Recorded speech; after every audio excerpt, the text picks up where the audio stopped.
Boker Tov. Ce matin, nous étudions le début du verset 12 du psaume du Shabbat. C'est un verset assez difficile où il est dit « Vatabet aini beshurai ».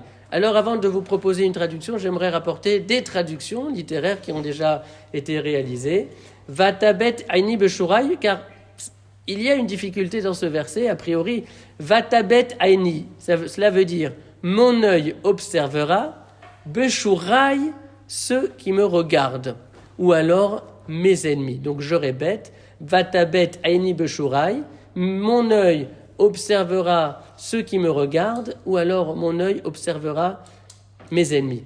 Ça, c'est la traduction mot à mot.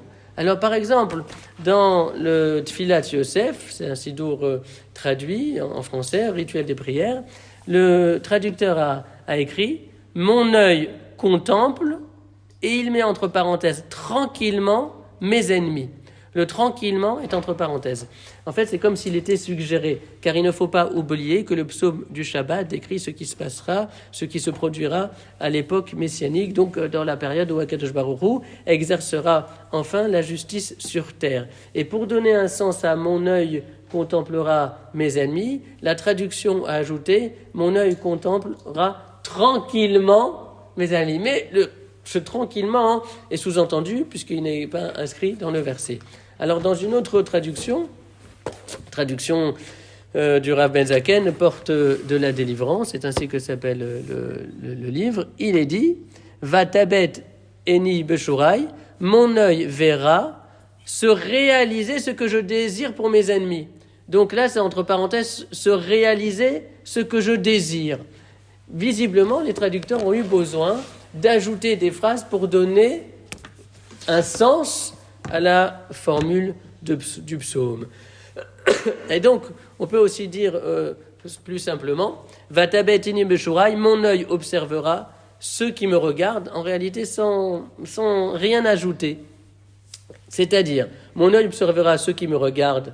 Donc, bien évidemment, ici, on parle de ceux qui me regardent méchamment. Eh bien, mon œil va observer ce qu'il adviendra d'eux, c'est-à-dire la justice qui s'appliquera à eux. Mon œil le verra. Et puis aussi, à l'époque messianique, mon œil aura le courage, la détermination nécessaire pour pouvoir voir mon ennemi. Car des fois, un homme a un ennemi, mais il est tellement effrayé par lui et apeuré qu'il ne peut pas le regarder même. Il ne supporte pas voir l'agressivité inscrite sur le visage de l'autre. Alors ici, il est dit que justement, mon œil verra mon ennemi. Sans ajouter quoi que ce soit dans la traduction du verset, et cela veut dire que justement, la sérénité de celui qui regarde, de celui qui aura été cible d'injustice, cette sérénité sera tellement pleine et entière qu'il pourra sans peine et sans peur regarder celui qui lui a commis du tort, parce qu'il sait que finalement là, ces torts vont être réparés par le Shabbat de l'histoire. 5.